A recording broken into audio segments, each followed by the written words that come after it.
Bienvenidos a la Noche Infinita. Antes de comenzar, cuéntanos en los comentarios desde dónde nos escuchas y qué temáticas te gustaría que exploremos en el futuro. Leemos cada mensaje con atención y siempre tomamos en cuenta sus sugerencias para los próximos relatos. Sin nada más que decir, comencemos. Nunca me gustó manejar de noche, pero en el mundo de los fletes, uno no siempre puede elegir. Desde que empecé a trabajar como chofer de carga entre Monterrey y Tijuana, me acostumbré a rutas largas, soledad y estaciones de radio que apenas se escuchan entre la estática del desierto. El silencio del norte no es como el de otros lados. Aquí pesa. Aquel viaje comenzó en la central de carga en Apodaca. Me habían asignado una caja seca de doble eje, pesada, con mercancía de abarrotes para una cadena del norte. Tenía que cruzar hasta Mexicali y luego bajar a Tijuana. Ruta conocida, pero con un tramo largo por la Rumorosa que siempre me daba mala espina. Salí poco antes del anochecer. Crucé Saltillo con la luz rojiza del atardecer deslizándose por el parabrisas. Ya había pasado Torreón cuando empecé a sentir el primer sopor. Eran cerca de las 3 de la madrugada cuando decidí parar en un pequeño paradero improvisado cerca de un Oxxo que conocía bien, a un lado de la carretera antes de llegar a Gómez Palacio. Apagué el motor, cerré las cortinas de la cabina y me recosté en la litera. El sonido de los tráileres pasando en dirección contraria se volvió hipnótico, hasta que eventualmente me sumergí en ese sueño superficial que uno aprende a tener en el camino. Me despertó un sonido seco. Pensé que había sido parte de un sueño, pero ahí estaba de nuevo. Un crujido, como si alguien caminara sobre el techo de la caja del camión. Abrí los ojos de golpe. Estaba oscuro. Todo estaba apagado. Me incorporé, esperando escuchar pasos sobre la grava o el asfalto. Nada. Me puse los tenis y bajé de la cabina con la lámpara en mano. Rodeé la caja, revisando las llantas, las puertas, todo en orden. Pero cuando apunté con la lámpara hacia arriba, algo me sacudió el estómago.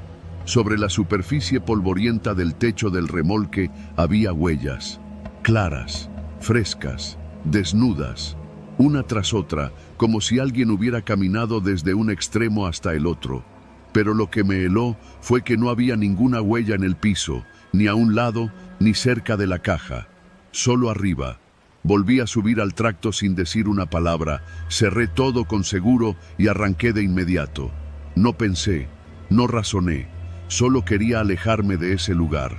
Conduje sin parar durante horas, cruzando Durango mientras el sol empezaba a levantarse detrás de las sierras. Intentaba convencerme de que alguien se había subido a la caja por una broma, un migrante, algo, pero no había marcas de entrada. Nadie podría haber trepado ahí sin ayuda. Y además, ¿para qué andar descalzo en el techo de un tráiler? Lo olvidé, o quise olvidarlo, durante un par de días. Entregué en Mexicali y tomé el siguiente tramo hacia Tijuana por la ruta vieja, la que va serpenteando entre los cerros áridos.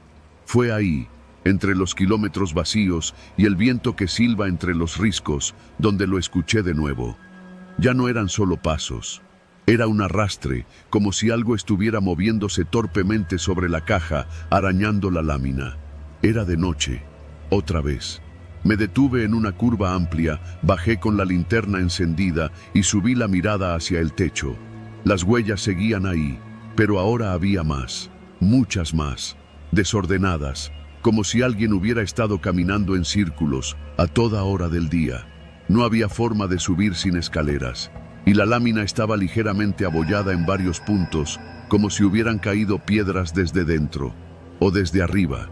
Estaba por subir a la cabina cuando escuché el primer golpe, sordo y fuerte, justo sobre la caja, a unos metros detrás. Me quedé congelado, luego otro y otro. Me acerqué un paso, la linterna temblándome en la mano. Entonces lo vi. Algo cruzó por el borde del techo, solo un instante. La silueta de alguien o algo que caminaba en cuclillas con los brazos colgando. No debía estar ahí, no podía estar ahí. Subí corriendo a la cabina, cerré con seguro y arranqué como alma que lleva el diablo. No miré atrás. no hasta llegar a una estación de Pemex cerca de Tecate. Ahí, bajo la luz blanca de los reflectores, esperé. 1 hora. 2. Con la ayuda de un garro de carga, logré subir a la caja.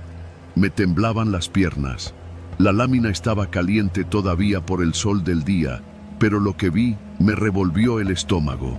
Había marcas de uñas, largas, filosas, y un rastro de mugre reseca, como si alguien hubiera estado arrastrándose con los dedos sangrando. No había sangre, solo tierra reseca.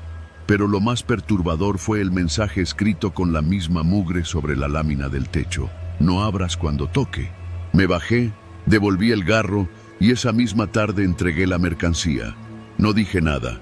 Nadie me creería. Cuando volví a Monterrey, fui al taller a pedir que revisaran la caja antes de que la asignaran a otro conductor. El mecánico, un viejo curtido de rostro seco, me preguntó por qué. Le dije que hacía ruidos, que parecía tener alguna lámina suelta. Me miró fijo unos segundos y dijo algo que nunca olvidaré. ¿Era la caja con placas terminadas en 517? Sí, ¿por? No eres el primero, pero tú sí volviste.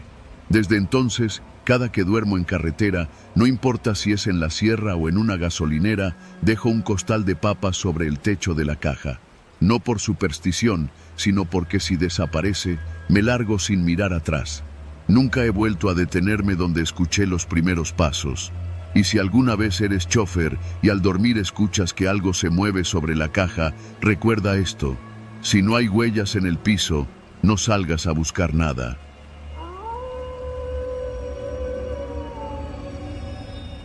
Trabajo desde hace 5 años como chofer de carga en una empresa que distribuye mercancía para centros comerciales en el norte del país. Aunque la base está en Monterrey, nuestras rutas cubren casi todo el estado de Coahuila y una parte de Durango.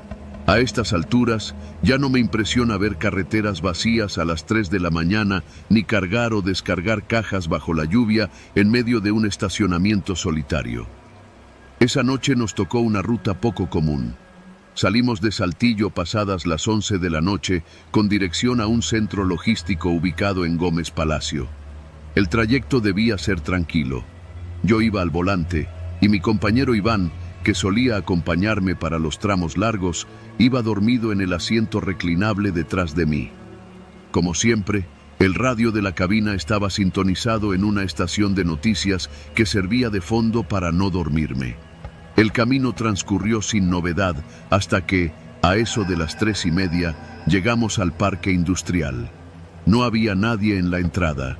Me bajé a abrir el portón de servicio, como nos habían indicado por mensaje, y para mi sorpresa, el lugar estaba completamente apagado, con excepción de un par de lámparas que titilaban cerca de las bodegas del fondo. «Iván, despierta, ya llegamos», le dije al subir de nuevo. Se levantó con ojos hinchados y voz ronca. «¿No hay nadie o qué? Se supone que dejaron la bodega abierta, solo hay que descargar y nos vamos». Avanzamos con el tráiler hasta la rampa trasera. El silencio era brutal. Ni los perros ladraban. Solo el zumbido de las lámparas y el eco de nuestras botas en el concreto roto. La puerta de la bodega número 4 tenía el candado abierto y una nota pegada con cinta gris. Carga de retorno en la sección C. Nada más. Ni un nombre, ni un sello, ni un número de contacto. No era la primera vez que nos tocaba algo así. A veces dejaban indicaciones apresuradas cuando el personal nocturno faltaba, pero esta vez la cosa se sentía más fría, más seca, más muerta. Activamos las linternas y entramos. La bodega estaba casi vacía. Solo había algunos estantes con cajas selladas y un par de carretillas arrumbadas contra la pared. Al fondo, justo bajo una lámpara parpadeante, se veía una fila de tarimas apiladas con plástico transparente. «Ahí está la sección C», dijo Iván. Al acercarnos, notamos algo raro en el piso. Justo en el área donde estaban las tarimas, se veían marcas frescas, como si hubieran arrastrado algo pesado. Pensé que era un carrito hidráulico, pero al iluminar mejor, noté que las marcas no eran lineales, sino irregulares, como si algo o alguien hubiera sido jalado por los tobillos. No quise decir nada. Teníamos que terminar rápido. Empezamos a mover cajas a la caja del tráiler. El cargamento parecía normal. Empaques de cartón con etiquetas de abarrotes, aunque varios tenían cinta adicional, como si alguien los hubiera reforzado con demasiada prisa. Fue Iván quien lo vio primero. «¿Qué es eso?», preguntó, apuntando con la linterna al suelo junto a una tarima. Me acerqué. Era una mancha seca, como aceite, pero rojiza. No tenía el brillo del lubricante ni el olor característico. Cuando agaché la linterna, lo supe. Era sangre. Estaba seca, pero no tenía más de 1 o 2 días. Lo sabía por el color oscuro, casi negro, y por el hecho de que aún conservaba algo de volumen, como si no hubiera sido completamente absorbida por el cemento. Las marcas de arrastre salían justo de ahí, y seguían hacia una esquina que no estaba iluminada. «Esto no es normal», dijo Iván, ya con la voz tensa. «Vamos a cargar solo lo que está en la tarima y nos largamos». No sé si fue el instinto o el miedo, pero trabajamos en silencio, con movimientos torpes pero veloces. La sensación de ser observados no me abandonaba, como si algo se escondiera justo fuera del alcance de nuestra luz. Al levantar la última caja, algo cayó al suelo. Era un pedazo de tela, un trapo gris, pero al recogerlo noté que era una camiseta rota, con manchas de sangre. Miré a Iván. Él me miró también, pero no dijo nada. Subimos a la cabina sin revisar más.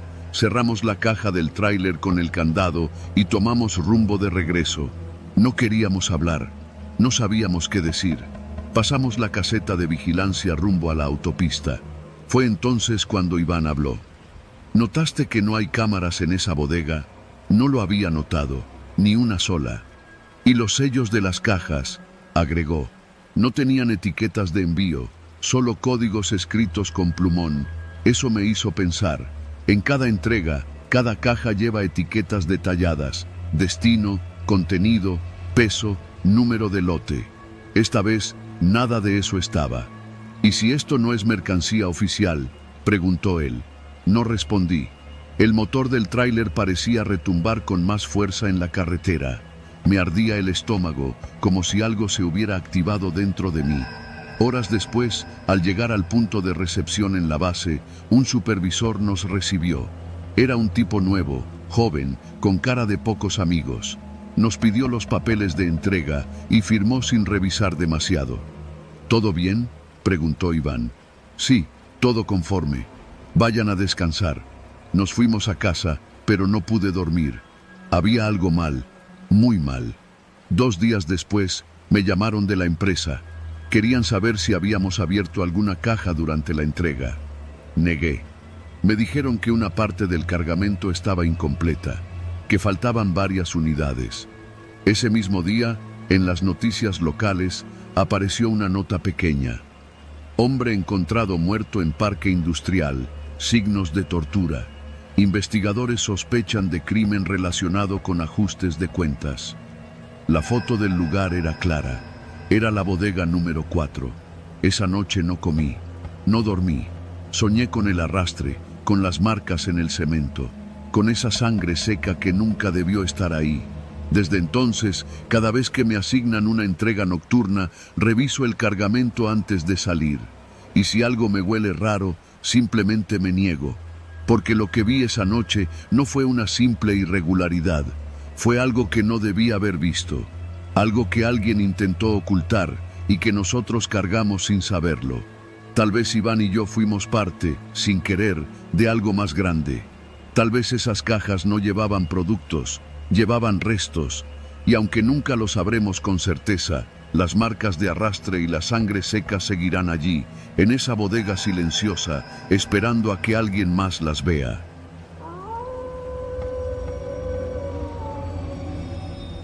Me llamo Rodrigo Vargas y llevo casi 15 años manejando tráiler por todo México. Trabajo para una empresa de transporte que distribuye mercancía desde una central en Tlalnepantla hasta distintos puntos del norte. A estas alturas, he cruzado tantas veces la carretera federal 45 que podría recorrerla con los ojos cerrados. Pero lo que me pasó hace un par de semanas todavía no lo puedo contar sin sentir que algo se me cierra en el pecho. A veces pienso que todo fue un mal sueño, pero no lo fue. Todo empezó un martes por la tarde, cuando cargué el tráiler con productos congelados que debían entregarse en León, Guanajuato. Nada fuera de lo normal. Revisé la unidad, chequé los frenos, firmé los papeles. Como siempre, me pasé a la tienda Oxxo, que está justo a la salida del parque industrial. Compré un Gatorade y un burrito envuelto en papel aluminio, de esos que te dejan una acidez horrible, pero que son perfectos para el camino. Encendí el estéreo, puse algo de rock en la USB y me lancé rumbo al norte. Fue entonces cuando lo vi por primera vez. Justo antes de incorporarme a la autopista, noté una luz blanca flotando a la altura de un poste de luz, como unos 5 o 6 metros sobre el suelo. Pensé que era una cámara de tránsito o una torreta de vigilancia de esas que ponen los de la Guardia Nacional, pero no había base ni torre. Solo flotaba ahí. Un dron, seguramente. Me pareció curioso, pero no le di importancia. Seguí manejando. Lo raro vino un par de kilómetros después, cuando ya iba por la México-Querétaro. En el espejo lateral noté de nuevo la luz. El dron flotaba a la misma altura, siguiéndome a una distancia constante, como unos 20 metros detrás. Se mantenía firme, sin desviarse ni subir ni bajar. Aceleré un poco, y el dron también. Me bajó el ánimo de inmediato. No porque me asustara, todavía no, sino porque me dio coraje. Pensé que era algún imbécil jugando con su juguetito nuevo, grabando sin permiso. Pero, ¿dónde estaba el piloto? La carretera estaba despejada, ningún carro cerca. Era imposible que alguien lo estuviera controlando a esa distancia y con esa precisión. Reduje la velocidad y me orillé un momento en una de esas zonas de descanso. El dron se detuvo también. Flotó ahí, como si estuviera esperando. Abrí la puerta y bajé. Saqué mi celular para grabarlo, pero apenas lo apunté, el aparato se elevó unos metros más, haciendo un zumbido agudo y rápido, y se alejó hacia el monte. «Pinche loco», murmuré. Me metí otra vez a la cabina y retomé el camino, pero no se fue. A los pocos minutos, volvió.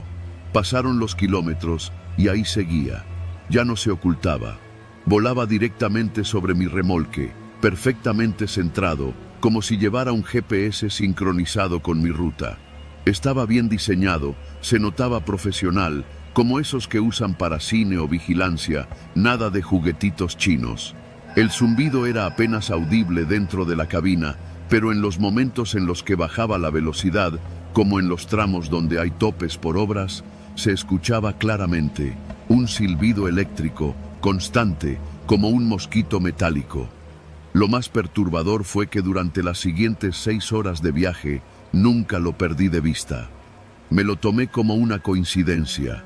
Quizá una empresa estaba probando algún sistema de seguimiento o mapeo, pero en el fondo empecé a sentirme observado. No es lo mismo saber que alguien puede verte, a sentir que alguien te está vigilando sin descanso. Y eso era exactamente lo que sentía: vigilancia, constante, fría. A la altura de San Juan del Río, intenté hacer una parada en una gasolinera. Di vuelta hacia la rampa de acceso y el dron se desvió conmigo. Entonces sí me asusté. Ya no era coincidencia. Me estacioné en el área de descanso para traileros. Me bajé rápido con la intención de grabarlo esta vez sí o sí. Pero ya no estaba. Había desaparecido. Miré en todas direcciones. Nada. Solo vi al otro lado del predio a un vato dormido en su camión con las luces apagadas y una carpa improvisada sobre el cofre. Fui al baño, me enjuagué la cara con agua fría y compré café. Cuando salí, ahí estaba de nuevo, suspendido sobre el techo de mi tráiler, esperándome. Esa noche no dormí. Llegué a León cerca de las 3 de la mañana, mucho antes de lo programado. Entregué la mercancía, firmaron la recepción y me dispuse a dormir en la pensión para transportistas que está en la salida hacia Silao. Quería olvidar el asunto, pero no lo olvidé. Al día siguiente me asignaron una nueva ruta: regresar a Toluca con una caja refrigerada vacía. Pensé que quizá todo había sido paranoia mía. que el cansancio, el encierro, las horas al volante me estaban jugando en contra. Pero en cuanto salí de la ciudad, el dron volvió, como si me hubiera estado esperando. Esa fue la segunda noche, y también la peor. Mientras manejaba por la libre de Celaya, empecé a notar algo nuevo. El dron ya no se mantenía a una sola altura. Subía y bajaba, como si estuviera analizando la cabina desde distintos ángulos. De pronto descendía casi al nivel del parabrisas, a la altura del copiloto, flotando a pocos metros del suelo. Parecía mirar hacia adentro, y aunque suena estúpido, juro que su lente se enfocaba directo a mí. Pasando a Paseo El Alto, tomé una desviación hacia una gasolinera pequeña, tipo rural. Apagué el motor, bajé de la cabina y me paré con los brazos abiertos frente al dron. «¿Qué chingados quieres?», grité, como un loco. El dron descendió lentamente y por un instante pensé que iba a aterrizar, pero no lo hizo. Se quedó a menos de 3 metros del suelo, flotando como un ave de rapiña. Entonces me di cuenta de algo que hasta ahora me pone la piel helada. Tenía una bocina. Un pequeño altavoz circular se encendió con un clic apenas audible. Y entonces, una voz metálica, distorsionada, habló. «Rodrigo Vargas, número de licencia 2783, camión Kenworth, placas 39 AJ14. «¿Qué es esto?», dije en voz baja, retrocediendo. «Ruta habitual, Tlalnepantla, León, Toluca. Solitario. No reporta anomalías. Perfil compatible». Me quedé congelado. «¿Perfil para qué?», alcancé a decir. Pero el dron subió de nuevo con un zumbido agudo, desapareciendo en la oscuridad del cielo como una luciérnaga artificial. Esa noche no dormí, ni regresé a Toluca. Fui directamente a una estación federal en Querétaro. Les conté lo que me había pasado. Me miraron raro. Uno de los agentes me dijo que seguramente alguien había hackeado mi celular o mi GPS de la empresa, que quizá era un experimento militar o una empresa privada haciendo pruebas. Me pidió el video. No tenía ninguno, ni una sola grabación. Cada vez que intentaba grabar, el dron se elevaba fuera de foco o desaparecía. A veces incluso mi celular se reiniciaba solo. El agente me tomó la declaración como si estuviera anotando los ingredientes de una receta. Le dio igual. Volví a casa por mis propios medios. La empresa me suspendió una semana por alterar la ruta de retorno. No conté nada, solo dije que me sentí mal. Ahora me limito a trayectos dentro de la ciudad. No salgo a carretera. Cada que escucho un zumbido agudo, aunque venga de una mosca, me pongo alerta. No sé quién era. No sé qué buscaba ese dron, pero sabía todo de mí. Todo. Y lo que más miedo me da es que no era la primera vez que me seguía. Solo fue la primera vez que me di cuenta.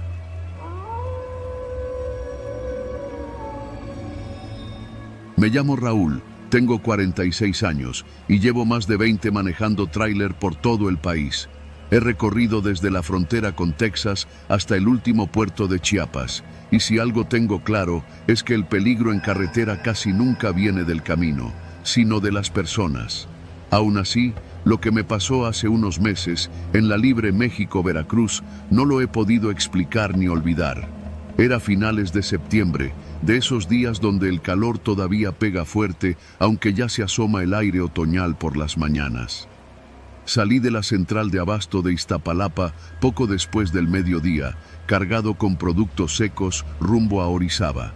Un viaje rutinario, sin paradas largas, solo gasolina, baño y tal vez un burrito rápido. Tenía pensado dormir ya cerca del destino, en una pensión que conozco bien. Pero a eso de las 8 de la noche, cuando ya estaba por cruzar el estado de Puebla, me empezó a entrar ese cansancio traicionero que los camioneros conocemos muy bien. Los párpados se te empiezan a pegar, el cuerpo se acomoda solo para dormirse sin permiso. Vi un letrero que decía «Estación de servicio, kilómetro 67», y decidí parar unos minutos, estirar las piernas, comprar un café. La estación era vieja, de esas que parecen más abandonadas que abiertas. Solo había otro tráiler estacionado, sin luces prendidas ni gente a la vista. Me estacioné un par de metros más allá, donde la lámpara de vapor de sodio apenas iluminaba con su tono anaranjado y triste. Entré a la tiendita y compré un Nescafé de máquina. La señora que atendía ni levantó la mirada. ¿Sabe si hay baño?, le pregunté. Al fondo, junto al tanque de gas, respondió seca.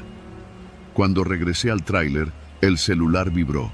Al principio pensé que era alguna notificación de la app de la empresa o algún aviso del GPS, pero no. Era un mensaje desconocido, sin foto, sin nombre. Solo un número de 10 dígitos, sin guardar.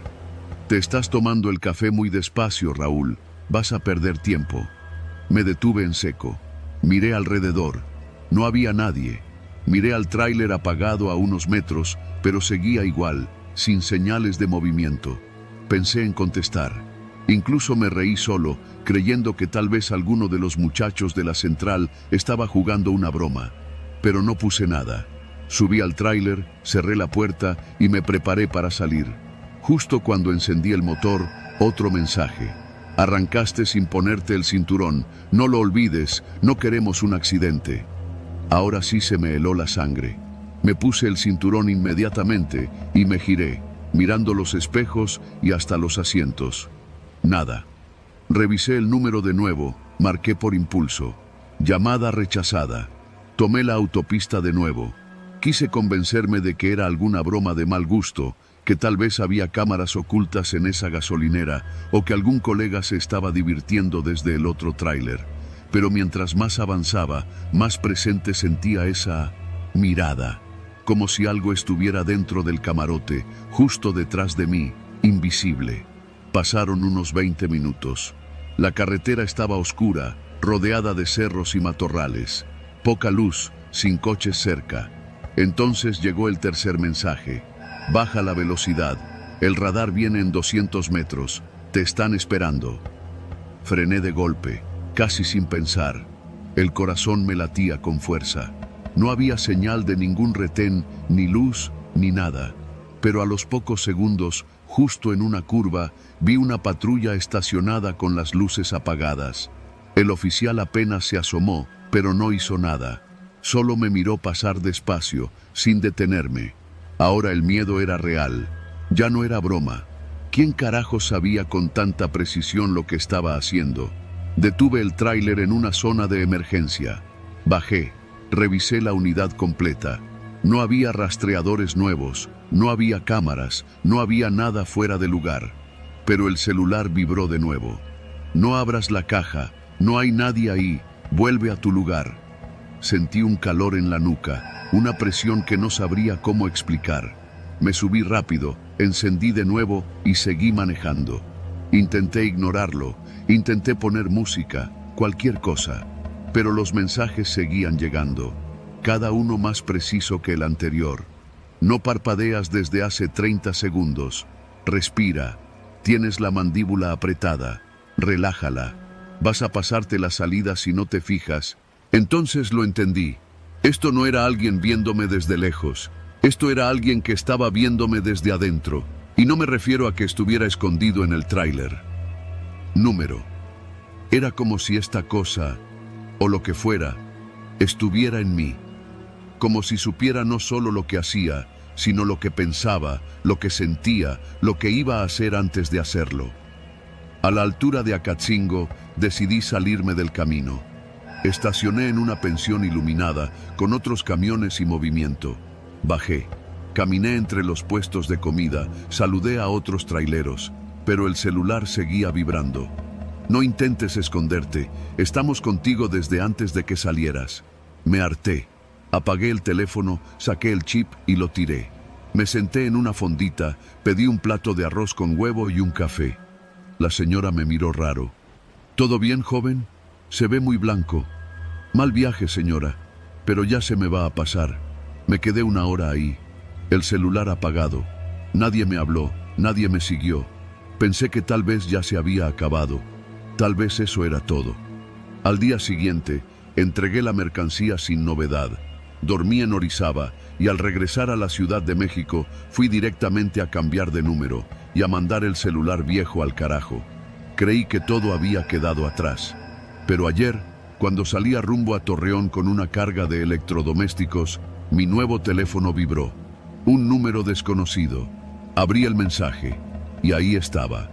Te echaste una torta de milanesa antes de arrancar. Te vas a dormir otra vez en el kilómetro 67, ¿verdad? Hoy, por primera vez en 20 años, no voy a manejar de noche.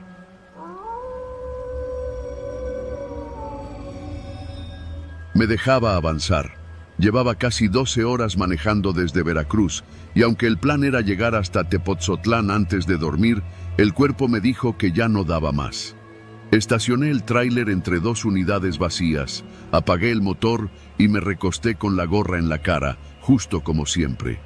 Eran poco más de las 2 de la madrugada cuando me quedé dormido, con la radio sintonizada en una estación de música norteña a bajo volumen.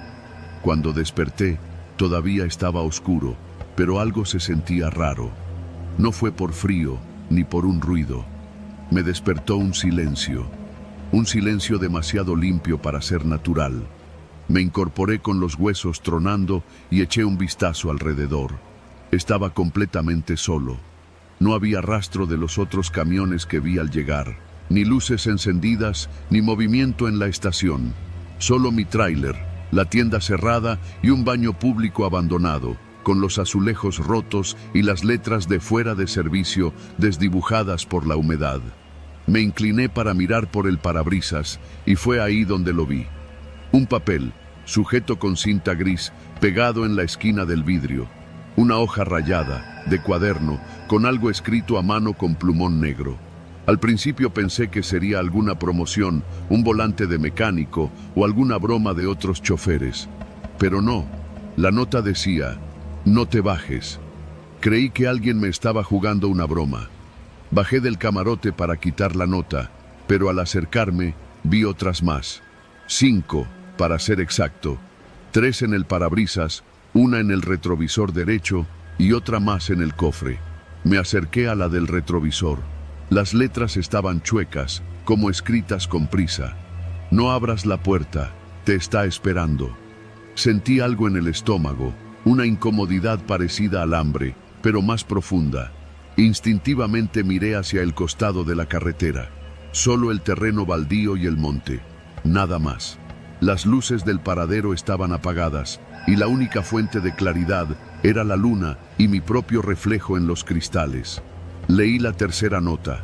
En el centro del parabrisas, no hables, solo escucha. Ahí sí se me empezó a secar la garganta. Me giré para revisar si había alguien más en el área. Caminé hasta el borde del estacionamiento, alumbrando con la linterna del celular. Nada, ni carros, ni motos, ni voces, ni siquiera un maldito grillo. Regresé al tráiler y ahí fue cuando vi la nota que no había notado antes, pegada al lado de mi puerta. Eres el último, no confíes en nadie. Me congelé. Esa nota estaba escrita con mi nombre. Con letra firme decía, Alonso, eres el último, no confíes en nadie. El aire se volvió más denso. El corazón me latía con fuerza, como si me estuvieran empujando el pecho desde dentro. Quise convencerme de que era una coincidencia, que alguien sabía mi nombre por la placa del camión, por alguna red social, lo que fuera. Pero yo no le había dicho a nadie que dormiría ahí esa noche.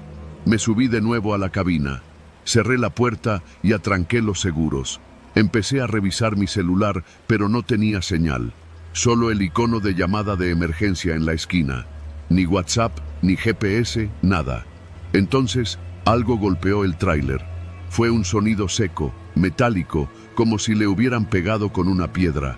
Luego otro golpe, y luego otro. Provenían del costado derecho, cerca de las cajas de carga. Tomé un desarmador largo del tablero y bajé de nuevo. Caminé por el costado, con los pasos pesados. No había nadie, ni un alma. Rodeé el tráiler completo y solo encontré el mismo papel, ahora pegado en la caja trasera. Ya viene. Me subí de nuevo sin pensarlo. No cerré bien la puerta de lo rápido que lo hice. Me metí al camarote y me quedé sentado con la espalda contra la pared, mirando por la ventana como si en cualquier momento fuera a aparecer alguien. Y apareció. No alguien. Algo. A unos 20 metros, donde estaba la zona de carga de la tienda, vi una silueta, alta, delgada y encorvada. No caminaba, se deslizaba. No se distinguía si tenía ropa, pero su contorno parecía incompleto, como si estuviera hecho de humo. No tenía cara, solo una forma, una sombra más densa que la noche misma. La figura avanzaba sin ruido, como si flotara, pero al tocar el asfalto, éste se oscurecía como si lo chamuscara. Me eché hacia atrás y cerré la cortina del camarote. El corazón me retumbaba como tambor en los oídos.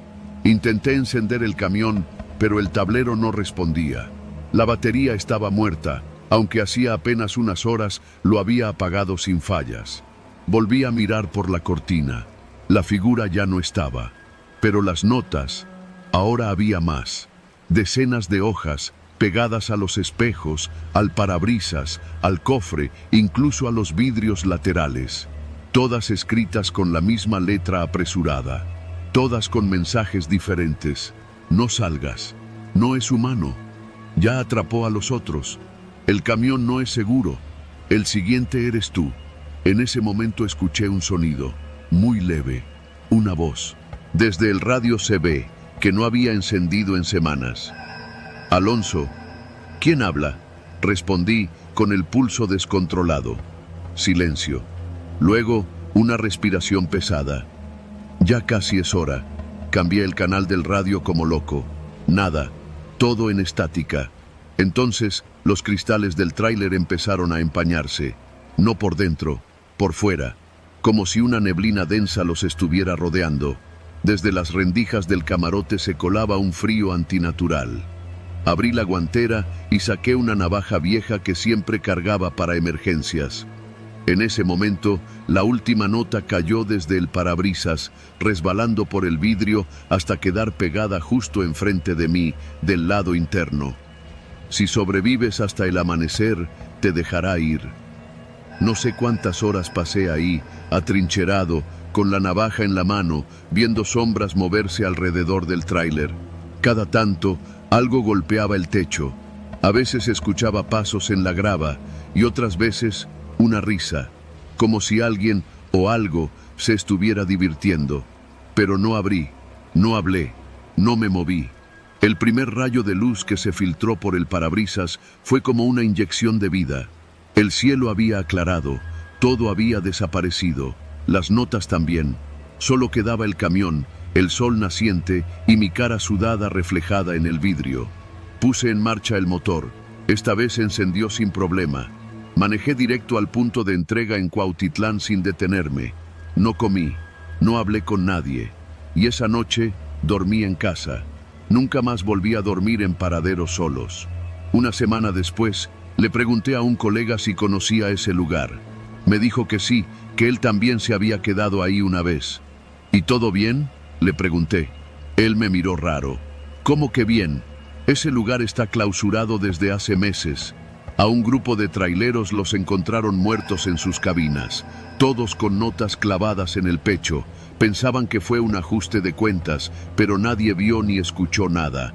No dije una palabra, solo asentí. Y me prometí algo.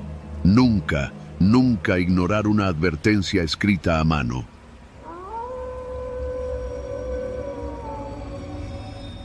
Mi nombre es Guillermo y durante más de 15 años he manejado tráileres por todo México.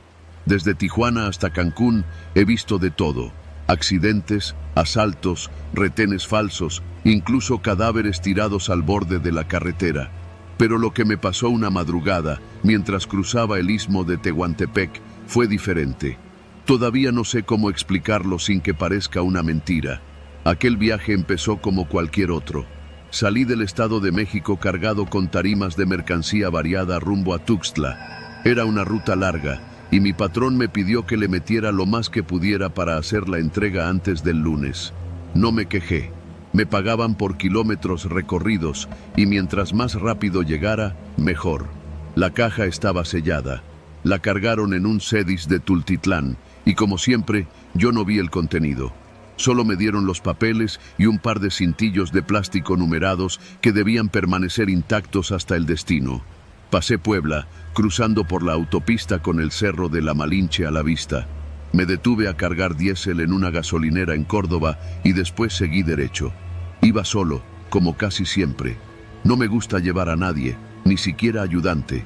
En este trabajo, mientras menos ojos vean lo que transportas, mejor. Alrededor de las 2 de la mañana, ya había dejado atrás a Cayucán y me acercaba al tramo más desolado antes de llegar a Matías Romero.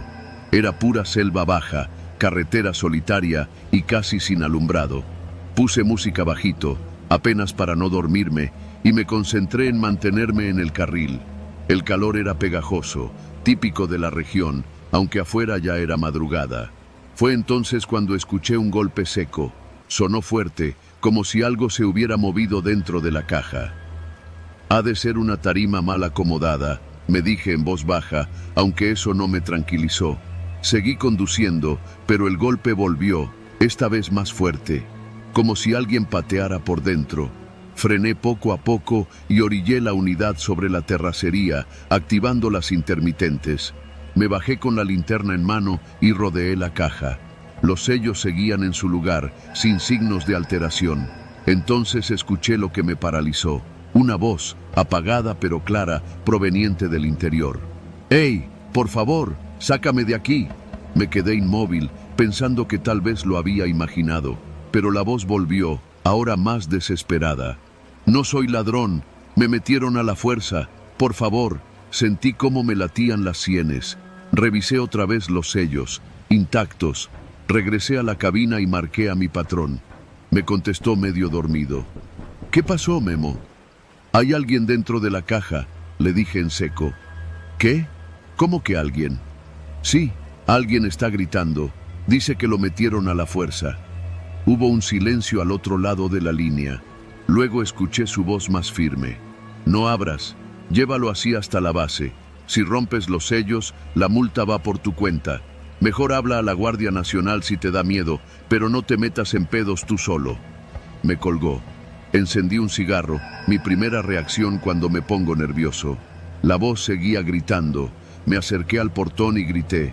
«¿Quién eres?». «Me llamo Esteban. Soy de Tapachula.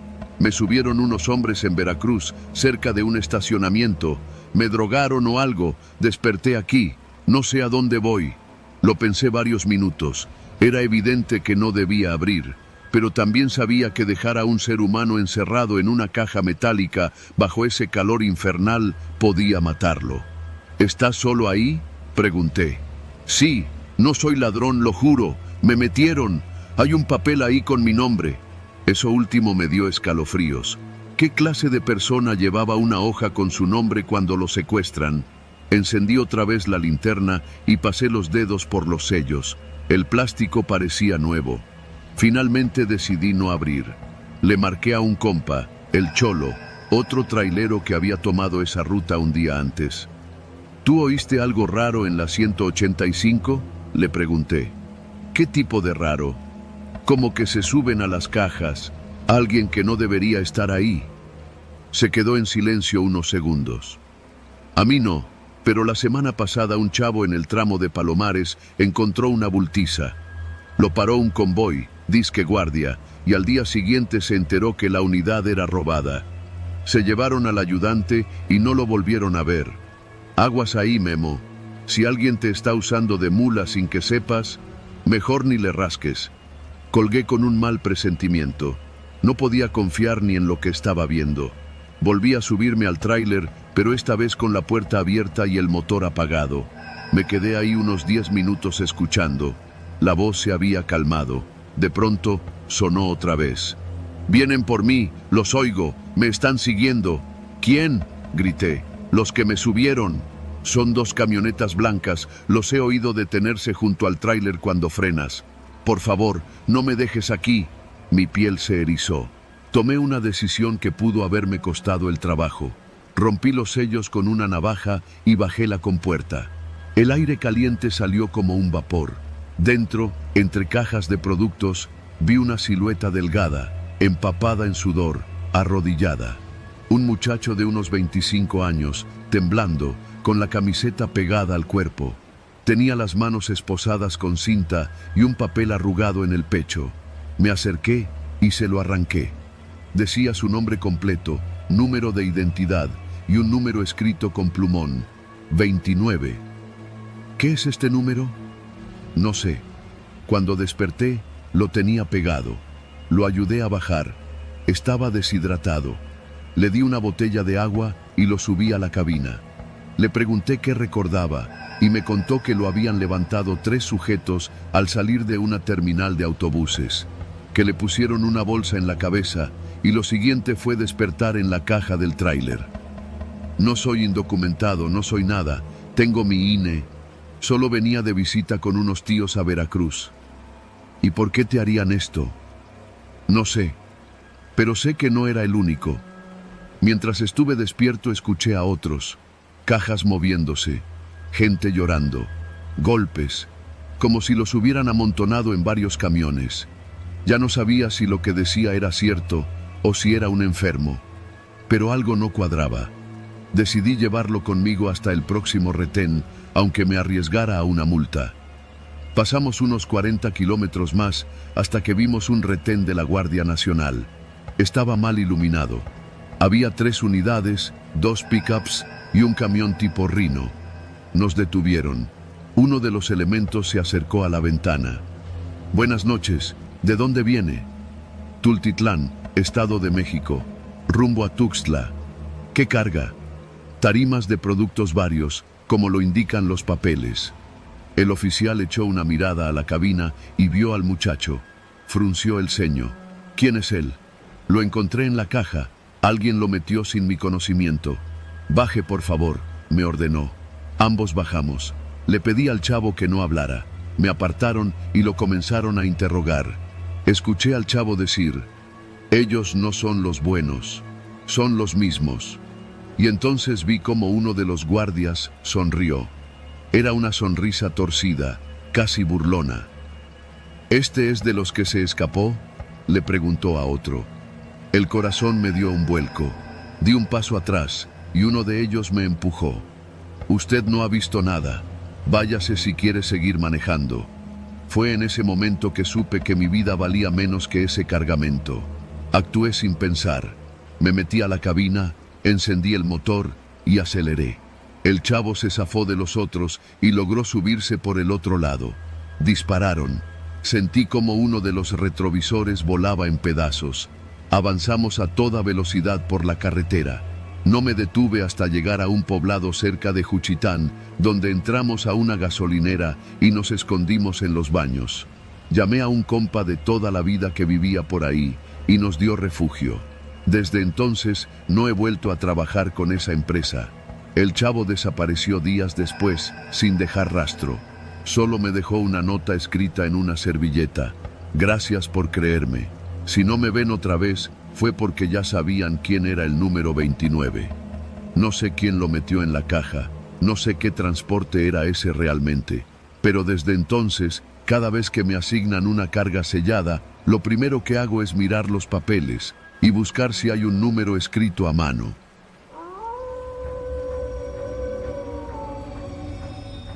Nunca me había pasado algo así en los casi 15 años que llevo manejando tráileres.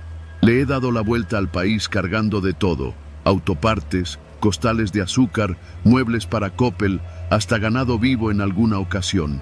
Pero lo que viví esa noche en la autopista México-Laredo, entre Tula y Ciudad Victoria, no me lo quita nadie.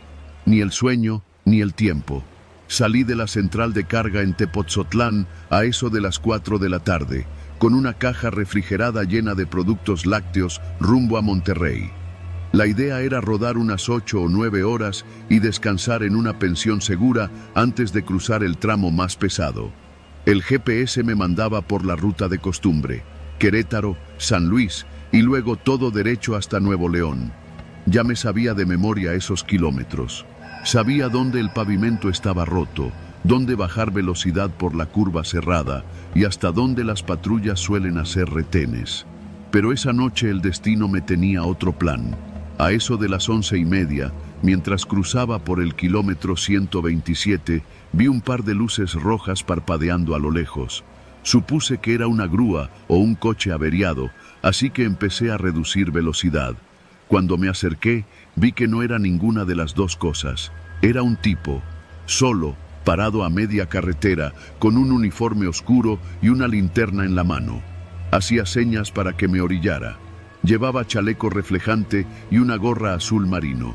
No supe identificar de qué corporación era, pero asumí que era Tránsito Estatal o Guardia Nacional. Me detuve. Bajé la ventana del lado del copiloto, con el motor aún encendido. «Buenas noches, oficial». El hombre se acercó despacio.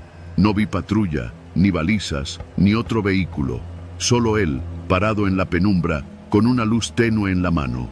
«¿A dónde se dirige?», me preguntó con tono firme. «Monterrey, jefe. Llevando carga refrigerada. Todo en regla. Voy a tener que hacerle una revisión de rutina. ¿Puede bajar, por favor?». Algo no me cuadraba. No por la solicitud. A todos nos ha tocado que nos bajen a revisar los papeles, el peso, la carga, hasta el extinguidor, sino por el entorno. La carretera estaba completamente vacía. Ni un alma, ni un coche a la vista. Además, no traía insignias visibles. Su uniforme era genérico, sin placa, sin nombre, sin radio. «¿Dónde está su unidad, jefe?», pregunté con calma, pero sin bajarme. El tipo no respondió de inmediato. Solo me miró y luego repitió. Le pedí que bajara del vehículo. Entonces me entró una desconfianza fría, esa que uno siente cuando algo no está bien, pero no sabes exactamente por qué. Apagué el motor lentamente y tomé mi teléfono. No tenía señal, ni una maldita rayita. El hombre se acercó más y ahí lo noté. La linterna era de mano, como esas que venden en ferreterías. No llevaba arma, ni radio, ni el cinturón reglamentario, ni siquiera botas tácticas. Usaba tenis negros. «Mire, jefe, no tengo problema en cooperar, pero me gustaría ver su identificación», le dije firme, con la voz baja pero firme. «¿Me está cuestionando, chofer?», me respondió, y esta vez sí se le notó molesto. «Solo es protocolo, ya ve cómo están las cosas», le dije. Entonces cambió la expresión. Se acercó más a la ventana, tanto que pude oler su aliento. Olía a cigarro y sudor rancio. Se inclinó un poco, sin dejar de mirarme a los ojos. «Si no quiere problemas, mejor bájese», dijo. Fue en ese momento que mi instinto me gritó algo.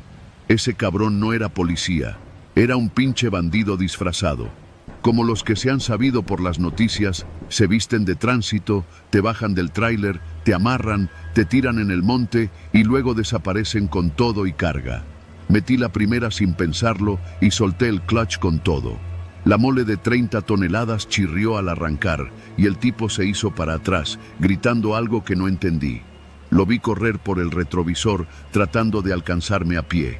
No traía patrulla, no era policía. No frené en los siguientes 20 minutos. Mi corazón latía como loco y no paraba de ver los espejos. En algún punto me salí de la autopista y me metí a un camino de terracería, escondiéndome entre dos camiones estacionados en un paradero informal. Apagué las luces y me quedé en silencio total, con el sudor empapándome la espalda. Esperé más de una hora antes de atreverme a encender el motor otra vez. Cuando llegué a una pensión segura en San Luis, le conté al vigilante lo que había pasado.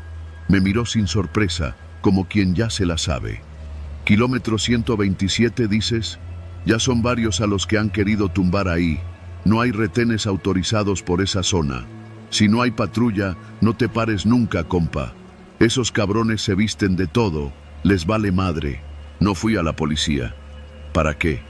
¿Para que me digan que debí cooperar? ¿Para que levanten un acta que no va a llevar a nada? No. En este país a veces sobrevivir ya es suficiente. Desde esa noche siempre viajo con doble GPS, con un botón de pánico oculto en el tablero y con una navaja en la guantera. Ya no me paro por nadie en carretera si no hay patrulla visible. Porque allá afuera, entre los tramos oscuros y los cerros callados, hay gente que no está jugando, y lo peor de todo es que parecen policías.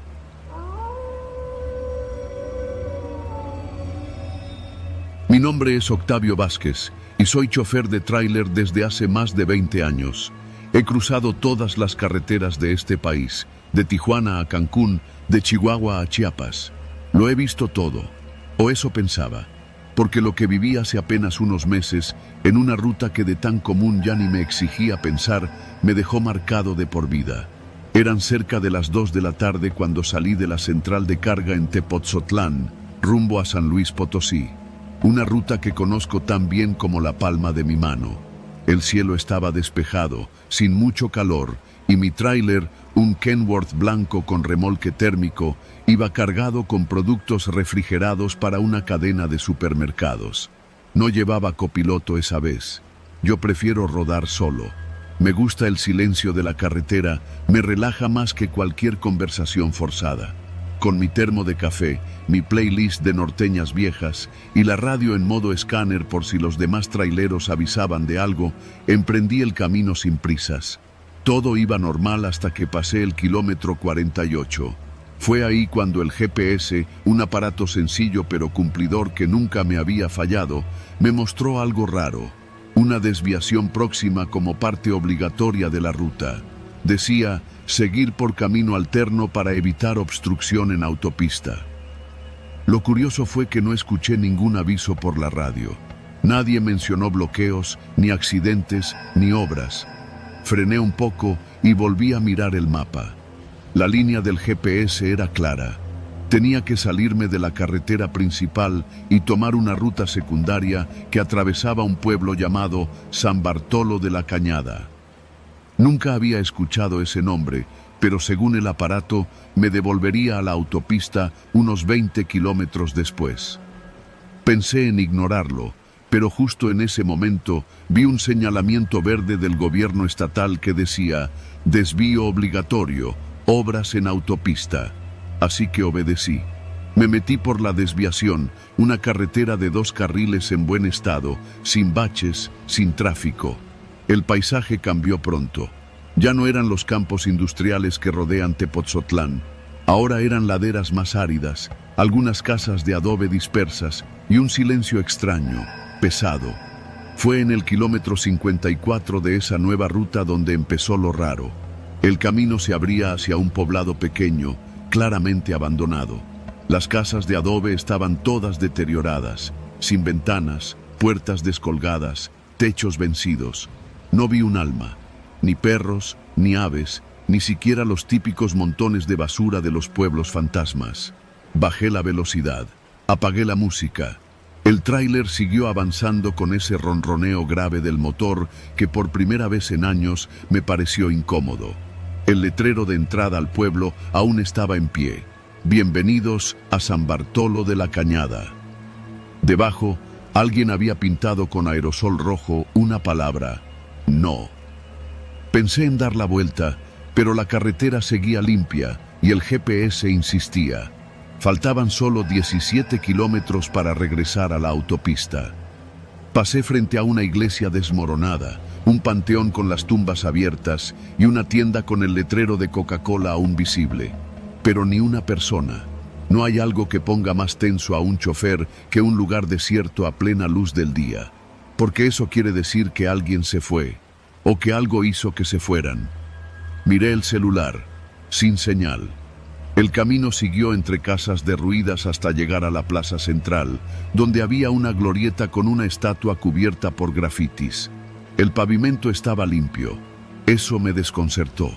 ¿Un pueblo abandonado y sin polvo?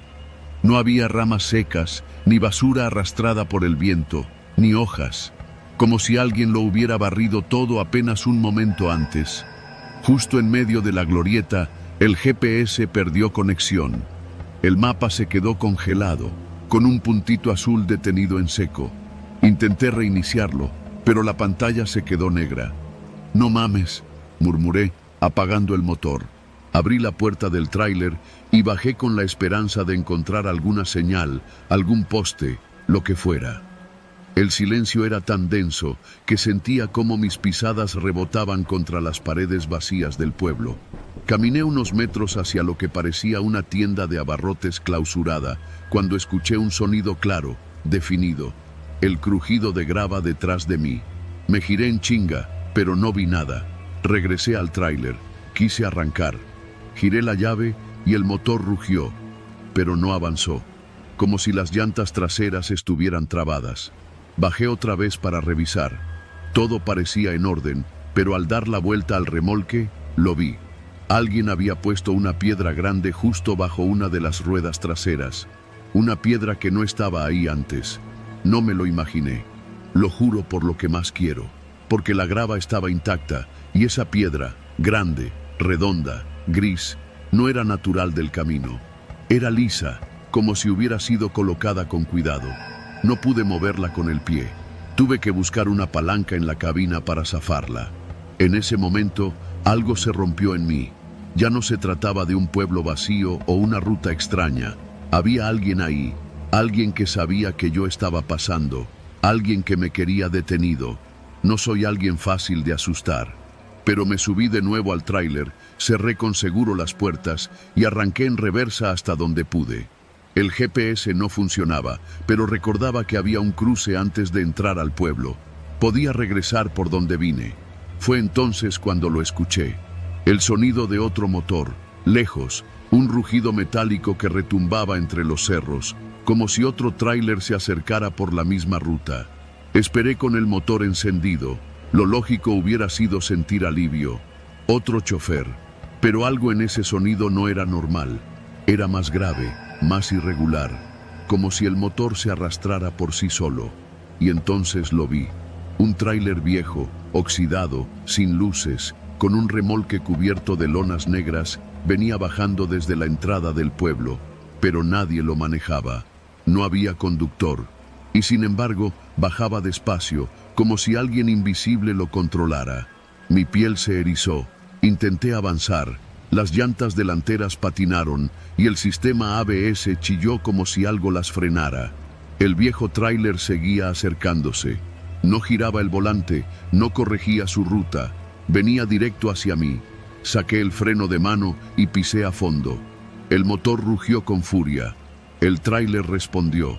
Avancé apenas unos metros, justo antes de que el otro pasara rozando mi costado, lo suficiente para que el remolque chocara con el mío y soltara una lluvia de chispas. Pero no se detuvo, pasó de largo, y al mirarlo por el retrovisor supe que no tenía placas, ni marcas, ni números, solo una palabra, escrita con óxido en la parte trasera: repetirás. No preguntes cómo salí. No miré atrás. No me detuve hasta regresar a la autopista. No quise saber qué había en ese pueblo. No me importaba si fue un mal sueño, una trampa, un experimento o una advertencia. Solo sé que cuando llegué al primer retén de la Guardia Nacional, les conté lo que había visto. Los oficiales intercambiaron miradas.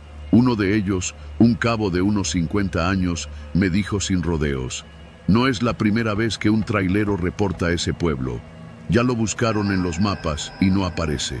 San Bartolo de la Cañada fue deshabitado desde hace más de 30 años. Nadie debe pasar por ahí. Y si alguien lo hace, rara vez regresa por su cuenta.